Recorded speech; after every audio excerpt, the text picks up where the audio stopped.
네, 주님으로 사랑하고 축복합니다. 네. 네, 이제 오늘 말씀은 여러분이 너무나 잘 아는 이제 예수님께서 베드로에게 앞으로 네가 나를 부인할 것이다. 또 한 번도 아니고 몇 번이요? 3번이나 부인할 것이다라고 예언한 말씀이죠. 베드로는 어떤 사람이었습니까? 예수님에게 어떤 사람이었죠? 오른팔 같은 사람이었어요, 그죠? 그래서 늘 앞장서고 또 열심으로 또 누구보다도 예수님을 따랐던 제자 중에 한 명이 바로 베드로였습니다. 아마 베드로 같은 분들이 이렇게 있으면 교회가 잘 이렇게 막 밀고 막 앞으로 막 전진할까요? 그건 모릅니다. 그건 모릅니다. 결정적인 순간에 또 부인할 수 있기 때문에 그걸 모르는 거죠. 근데 그렇게 열심히, 그러니까 열심을 내고 충성스러운 베드로에게 예수님께서 너가 나를 3번이나 부인할 것이다 라고 하면서 정확하게 말씀하세요. 그러니까 예수님은 알고 계셨다는 거죠. 베드로가 나를 부인할 것이라는 것을 알고 계셨다는 거예요. 그래서 저는 이제 아무리 베드로가 알았더라도 좀 이렇게 격려해 주시고 예수님이랑 좀 격려해 주시고 좀 굳이 대놓고 이렇게 얘기할 필요가 있었을까라는 생각을 잠시 해봤어요. 저 같으면 아마 못했을 거예요. 나를 부인할 텐데 하면서 너가 3번이나 부인할 것이다라고 아마 저는 그렇게 대놓고 얘기하지 못했을 거예요. 하지만 오늘 이 베드로가 예수님을 부인할 것이라는 그 예수님의 말씀을 통해서 또 이 말씀뿐만 아니라 그 전에 또 예수님께서 하신 말씀이 또 우리에게 위로가 되기를 축복합니다. 어떤 위로가 주는지 먼저 우리 24절을 먼저 읽어볼게요. 24절입니다. 시작. 또 그들 사이에 그중 누가 크냐 하는 다툼이 일어나니라. 자, 지금 그들은 누구죠? 그들? 제자들이에요. 근데 그 앞에 어떤 일이 있었습니까? 성만찬을 했어요. 예수님과 모여서 사실 6월절에는 다 집으로 돌아가야 되잖아요. 자기 각자의 집으로 돌아가야 되는데 다 지금은 그 예수님을 중심으로 한 가족으로서 6월절 성만찬을 했어요. 되게 은혜스러운 거잖아요, 그죠? 성만찬을 하고 떡을 떼면서 이렇게 서로 이렇게 나눴어요. 이것은 새 언약이다라고 하면서 또 새롭게 선포를 하셨죠. 근데 그들 사이에 뭐가 있다고요? 누가 크냐? 다툼이 있다는 거예요. 다툼이. 네. 여기서 누가 크냐라는 다툼이 났다고 했는데 이게 지금 이번 한 번만 있는 게 아니에요. 이 원어적 의미는 어떤 의미냐면 계속 다투었다는 거예요. 자주 다투었다. 목소리를 내어서 다투었다. 뭐 치고받고가 아니라 누가 크냐, 네가 크냐, 내가 크냐 하면서 계속 틈만 나면 다투었다는 거예요. 자, 그러니까 십자가, 이제 예수님께서는 십자가의 길을 걸어가야 된단 말이에요. 그 십자가의 길을 준비하는 예수님 곁에서 지금 제자들은 뭐 하고 있어요? 계속해서 다투고 있는 거예요. 누가 높은 자리를 내가 얻어야 되는지를 다투고 있었다는 거죠. 근데 예수님께서는 이 다투는 제자들에게 나는 너희를 그러니까 누가 큰지를 다투고 있는데 예수님께서 딱 하신 말씀은 뭐냐면 나는 섬기는 자로 너희 중에 있다라고 얘기하는 거예요. 그러니까 어떤 말씀이에요? 누가 크고자 하는 게 아니라 내가 너희를 섬기는 자로 있으니까 내가 밑에 있는데 네가 어떻게 위에서 다툴 수 있냐? 그러니까 요즘 말로는 내 밑에 깔아라 뭐 이런 의미일 수도 있는 거죠.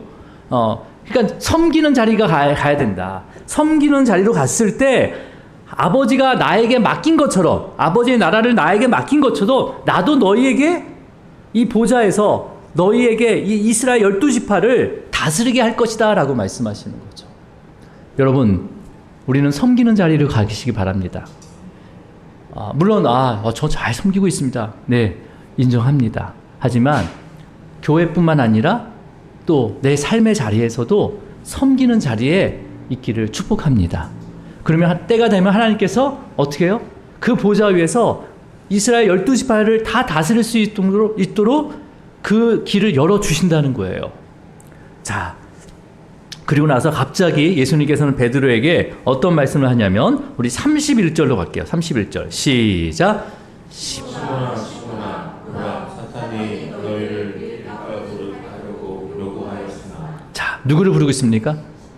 시몬 누구예요? 아, 베드로죠, 베드로. 아니, 제자들이 막 다투고 있으면서 막 그 다툼 가운데, 야, 나는 너희, 지금 나는 섬기는 자로 너희 중에 있다. 누가 크고, 내가 너희 중에 같은 수준이 있는데, 왜 누가 크고 그게 뭐가 중요하냐. 이렇게 섬기는 자에게는 하나님의 나라를 나에게 맡기신 것처럼 너희에게도 맡기겠다라고 하면서 대놓고 이제 시몬을 부른 거죠. 시몬아, 뭐라고 얘기합니까, 지금? 사탄이 너를 밀 까부르듯이 요구하고 있다라고 얘기하시는 거죠. 네. 보세요, 여러분. 지금 사탄이 베드로를 밀 까부르듯이 요구했다는 것은, 이 요구했다는 것은 뭐예요? 누구한테 요구했다는 거죠? 사탄이 누구에게 요구했다는 거죠? 허락을 받았다는 거예요. 보라, 사탄이 너희를, 시몬과 그 제자들을 밀 까부르듯이 하려고 요구하였으나, 누구에게 요구했다는 거예요? 하나님께 요구했다는 거죠.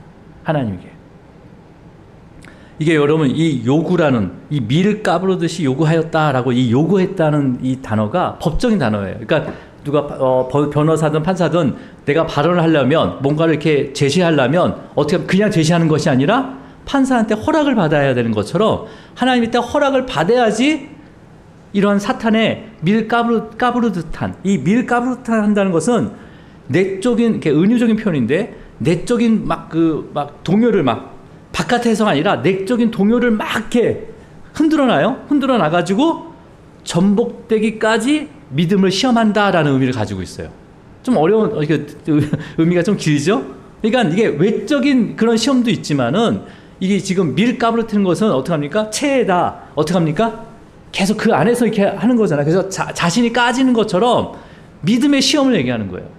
사탄을 통해서 하나님께서 믿음의 시험을 허락하신다는 거죠. 그러니까 여러분, 이 시험은 누구의 최종 허락권이 누구한테 있다는 거예요? 하나님께 있다는 거죠. 하나님께. 네.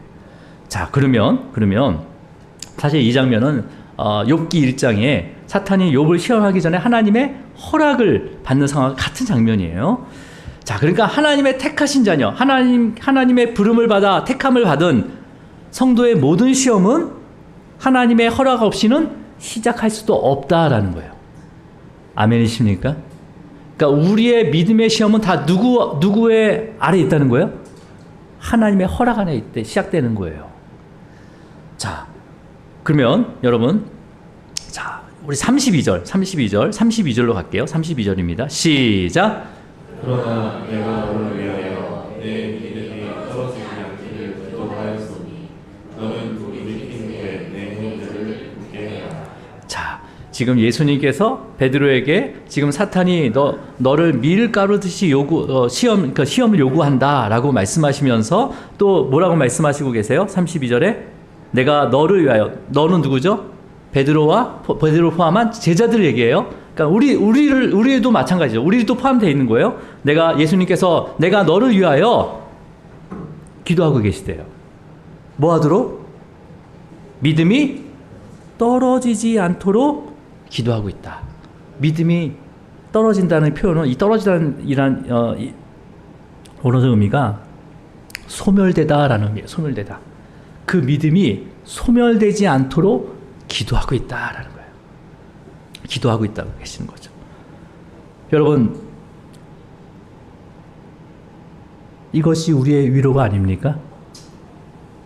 주님께서는 이미 저와 여러분의 그 믿음이 떨어지지 않도록, 소멸되지 않도록 기도하고 계시대요.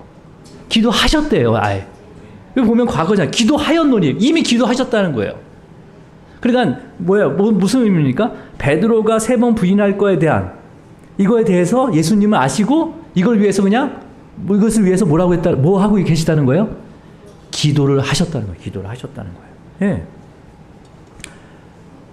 여러분, 그러니까 우리의 믿음은 우리에게부터 시작되는 게 아니라는 거죠. 예.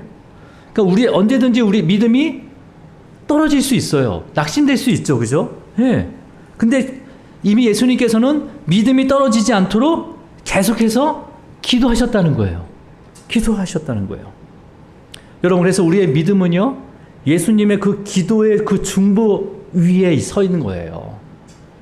우리의 믿음이 그냥 크는 게 아니라 주님이 계속해서 우리의 믿음이 떨어지지 않도록, 소멸되지 않도록 기도하셨기 때문에 우리가 믿음을 가질 수 있는 거예요. 그래서 믿음은 선물입니다. 선물. 그러니까 여러분, 이걸 또 다른 표현을 하면 우리의 믿음을 누가 끌고 가시는 거예요? 주님께서 끌고 가시는 거예요. 하나님께서 끌고 가시는 거예요. 그래서 성도를 견인해 가신다는 거죠. 견인. 우리가 찬양이 어떻게 도저히 못 움직이면 어떡합니까? 여러분이 밀고 갈 거예요, 그냥? 끌고 갈 거예요? 견인차가 오잖아요. 네. 지난번에 우리 집사님, 누구예요? 집사님 차가 퍼져가지고 교회를 못 오셨다고 하는데, 우리가 할 수 없어요. 그러니까 내가 움직일 수 없는 상황 속에서도 누가 끌고 가신다는 거예요? 우리를 위해서 기도하시고 우리를 붙드시고 끌고 가신다는 거죠. 네. 이게 얼마나 큰 우리에게 위로가 됩니까? 우리가 예전에 철로역정을 이제 철로역정 그 탐방하고 또 철로역정도 우리가 한번 책을 한번 쭉 이렇게 살펴봤어요. 우리가 보면 그 철로역정에 보면 크리스찬이 좁은을 통과합니다. 그래서 이제 어떤 장소로 가게 되는데 거기서 어떤 장면을 보여줘요. 그 앞에 벽난로에 불이 활활 타고 있는데 앞에 이 검정색 옷을 입고 있는 사람이 사탄이 물을 부어서 불을 끌려고 해요. 근데 지금 보이진 않지만 그 벽 뒤쪽에 뭐 손이 하나 나와가지고 뭘 붓고 있죠. 있습니까? 그 뒤에 누구의 모습이 보입니까? 네, 주님께서 기름을 부으고 있어요. 불이 꺼지지 않도록, 소멸되지 않도록 계속 기름을 부어주고 계시는 거예요. 우리의 삶 가운데 이렇게 하고 계시다니까요. 네. 실제로 우리 저기 가평에 가면 이 철로역정 이 여정을 하나하나 다 이렇게 묘사해놨는데 거기서는 그냥 주전자만 아무것도 없이 주전자만 들려져 있어요. 주님이 들고 영이신 주님께서 들고 계시는 거죠. 여러분, 그러니까 지금도 주님께서는 우리의 믿음이 떨어지지 않도록, 소멸되지 않도록 기도하고 계십니다. 역사하고 계세요. 네. 그러니까 우리가 주님을 붙드는 것 같지만, 내가 붙드는 것 같지만 주님께서 우리를 붙들어 주시는 거예요. 그래서 우리가 보통 이제 손을 잡을 때 우리는 이렇게 잡잖아요. 근데 주님은 어떻게 잡으시냐면 이렇게 잡고 계세요, 우리를. 그러니까 우리가 놓더라도 주님은 우리를 잡고 계시다니까요. 그러면서 우리를 끝까지 주님의 나라로 견인해 가실 줄 믿습니다. 자, 우리 히브리서 7장 25절 한번 읽어볼까요? 히브리서 7장 25절 시작. 그러므로 자기를 힘입어 하나님께 나아가는 자들을 온전히 구원하실 수 있으니 이는 그가 항상 살아계셔서 그들을 위하여 방패를 하십니다. 그러니까 죽은 자의 하나님이 아니세요. 언제나 살아계세요. 그래서 항상 불면의 삶을 살고 계시다는 거죠. 영혼의 삶 가운데 우리를 위해서 간구하고 계십니다. 네. 자, 그러면 여러분, 베드로는 아마 자기 이름을 부르고 깜짝 놀랐겠죠. 그러면 사탄이 밀가루듯이 그렇게 요구하고 있으나 내가 너를 위해서 기도하고 있다. 뭐 이렇게 이런 말씀을 들었잖아요. 근데 이 말씀을 뭐 제대로 들었는지 안 들었는지는 모르겠지만 아마 자신을 너무 몰라준다고 아마 섭섭해 하진 않았을까. 네, 그렇게 모르지만은 베드로가 뭐라고 합니까? 우리 33절로 한번 볼게요. 33절 시작. 그가 말하되 주여 내가 주와 함께 오게도 죽은 데에도 가리를 각오하였나이다. 네, 그러니까 니네가 이렇게 막 믿음이 소멸될 수도 있는데 내가 기도하고 있다라고 이렇게 예수님께서 말씀하신 거잖아요. 그러니까 자기는 뭐라고 얘기하는 거예요? 지금 여기서 베드로가 뭐라고 얘기하는 거예요? 내가 주와 함께 오게 갈지라도 아니면 주님이 죽는 데까지라도 내가 갈 수 있습니다. 내 믿음을 의심합니까? 뭐 이렇게 좀 얘기를 하는 거죠. 자기를 피하를 하는 거예요. 자, 그러면서 오늘 본문절이죠. 본문절. 자, 오늘 본문절이 아니라 34절. 여러분이 너무나 잘 알고 있는 34절. 시작. 이르시되 베드로야 내가 너에게 말하노니 오늘 다 울기 전에 내가 세 번 나를 모른다고 부인하리라 하시니라. 그러니까 베드로는 지금 주와 함께 오게도 그 다음에 죽는 데까지 내가 갈 것을 각오했지만 예수님께서는 뭐라고 해요? 오늘 닭이 울기 전 몇 번?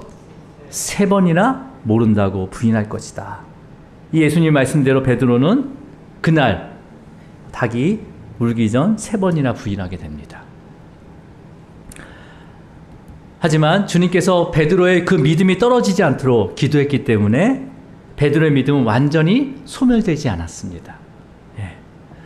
여러분, 우리가 성도의 삶으로 부름을 받아서 때로는 우리가 넘어질 때가 있잖아요, 그죠? 넘어질 때도 있고 또 정말 되게 뭐예요?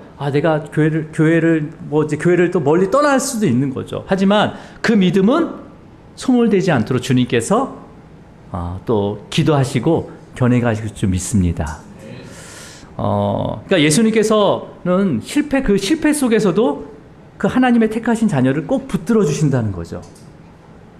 근데 예수님께서는 그 베드로의 실패들을 이미 아셨어요, 그죠? 그리고 기도하셨어요. 그리고 그 믿음이 떨어지지 않도록 계속해서 중보하셨다는 거죠. 그러면서 이제 베드로를 다시 회복시켜서 어떻게 사용하실지 또 이미 계획하고 있었다는 거예요. 오늘 본문절을 다시 한번 읽어볼게요. 시작. 그러나 내가 내 믿음이 떨어지지 않기를 기도하였으니 너는 그의 기도에 내 형제를 얻게 하라. 이런 기도도 하셨다는 거예요. 이제 베드로가 믿음이 소멸되지 않도록 내가 기도합니다, 하나님. 그리고 이 베드로가 정말 돌이킨 후에, 다시 돌아온 후에는 그 형제들을 굳세게 할 수 있도록 도와주세요. 이러한 중보의 기도를 예수님께서 드렸다는 거죠. 이 기도가 응답되었을까요? 주님의 이 중보 기도가 응답되었을까요? 안 되었을까요? 되었죠. 네.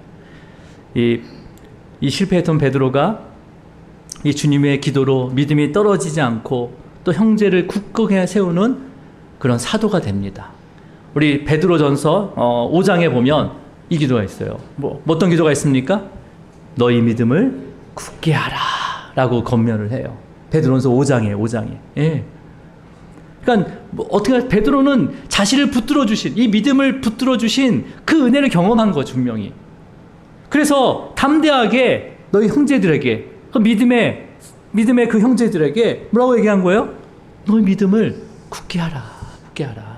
내가 하는 것이 아니라 이것 또한 누가 하신다는 거예요? 주님께서 하신다는 거죠. 주님께서 하신다는 거죠. 여러분, 그러니까 우리의 이러한 실패를 통해서도 우리를 세워가시는 거죠. 네, 세워가시는 거예요. 그러니까 여러분, 정말 우리가 신앙생활을 하면서 왜 나는 자꾸 넘어질까? 나는 왜 믿음이 연약할까? 왜 맨날 나는 실패할까? 이러한 경험이 있잖아요, 그죠? 이런 시간들이 있어요. 어떨 때는 오히려 이런 게 자주 되니까 내가 정말 구원받은 게 맞는 자인가? 구원받은 자인가? 하나님의 자녀인 자인가? 라고 하면서 의심과 두려움 속에 있을 수도 있다는 거죠. 하지만 오늘 이 본문절을 기억하시기 바랍니다. 주님께서는 우리를 위해서 우리의 믿음이 떨어지지 않도록 기도하셨다. 예. 기도하시고 우리가 주님께로 돌아온 후에는 우리를 통해서 또 형제들을 굳게 세워 가실 것이다. 이게 바로 교회예요, 교회. 여러분의 가정이 되는 거고, 여러분의 그 직장에서도 마찬가지고, 직장에 보면 예전에 이런 고백하죠. 내가 어떤 기도를 하거나 아니면 말씀을 잠깐 묵상할 때 옆에 저도 예전에 교회 다녔는데, 이런 사람들이 있습니까, 없습니까? 나도 예전에 교회 열심히 다녔는데, 난 예전에 성가대도 했는데, 이런 얘기가 있잖아요, 그죠? 여러분, 그 얘기 듣는 건 뭐예요? 여전히 소멸되지 않는 거예요, 사실은요. 그 믿음이 소멸되지 않는 거예요. 하나님께서 분명히 그 믿음을 다시 세워서 또 사용하십니다. 사용하세요. 그때는 우리가 모르죠. 그걸 위해서 또 베드로를 사용하신 것처럼 저와 여러분을 사용하실 줄 믿습니다. 네. 자, 그러면 여러분, 사실은 또 이 바울 선생 얘기를 안 할 수 없죠. 또 바울 선생도 사실은 자기의 의해서 이런 각오를 가지고 신앙생활했던 자잖아요. 그죠? 내가 죽으면 죽으리라 하면서 율법을 가지고 율법을 지키면서 그 율법을 위배하는 자들을 내가 목숨을 다해가지고 잡아 가두는 그러한 일을 했던 자가 바울이었어, 바울. 근데 바울이 자기를 위해서 중보했던 그 은혜를 깨닫고 이렇게 고백을 합니다.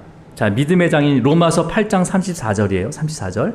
우리 같이 읽도록 하겠습니다. 시작. 누가 전대하여 죽으실 뿐 아니라 다시 살아나신 이는 그리스도 예수시니 그는 하나님 우편에 계신 자요 우리를 위하여 간구하시는 자시니라. 여기서 누구를 위하여? 우리를 위하여. 여기서 우리에는 누구도 포함되어 있습니까? 바울도 포함되어 있는 거죠. 나를 위해서 간구하신 자다. 내가 정말 악인 중에 괴수였지만, 괴수 중에 악인이었지만 정말 그런 삶 가운데 나의 믿음을 소멸시키지 않고 나를 위해서 기도하시고 또 지금도 살아계셔서 그 우편에서 우리를 위해 간구하고 계시다. 그분이 바로 예수 그리스도다라고 증거하고 있습니다. 여러분, 그러니까 베드로의 부인은요, 실패 이야기가 아니에요, 사실은요. 그 앞에 이미 예수님께서는 그 부인을 부인할 것을 이미 아시고 그 소멸되지 않, 믿음이 떨어지지 않도록 기도하셨다니까요. 그리고 돌이킨 후에는 이 베드로를 사용하실 것이라는 작정하심도 있었다는 거예요. 그 가운데 베드로가 회복되고 또 형제를 세우는 사도로 그 사명을 감당할 수 있었습니다. 여러분, 그러니까 뭐예요? 이 말씀은 뭐예요?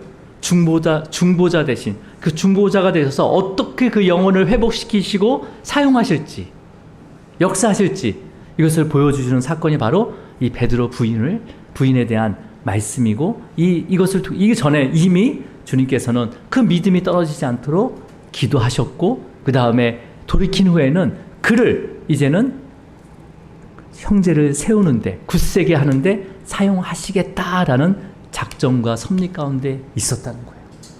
여러분, 베드로에게만 이런 마음이 있었을까요? 모든 제자, 12제자 한 명 한 명에도 이런 마음을 가지고 계셨습니다. 또 지금 저와 여러분에게도 여러분의 자녀를 향한 이러한 주님의 계획과 작정이 있음을 믿으시길 바랍니다. 우리는 여전히 연약하죠. 연약합니다. 때때로 두려움에 무너지고 도망가기도 합니다. 하지만 우리의 믿음의 최종 그 보증인은 우리 자신이 아니라는 거죠. 우리 자신이 아니라는 거예요. 지금도 살아계신 예수 그리스도께서 우리의 이름을 부르시면서 우리를 위해서 기도하고 계십니다. 예. 여러분, 그러니까 우리가 낙심하지 말아야 된다는 거죠. 낙심하지 말고 정말 주님의 그 붙드심의 그 은혜를 또 기억하면서 믿음의 여정을 다시 시작하시기 바랍니다. 지금도 살아계신 주님께서 저와 여러분의 그 믿음을 끝까지 붙들어 주시고 또 주님의 나라 그날까지 견인해 가실 줄 믿습니다. 우리 기도하겠습니다.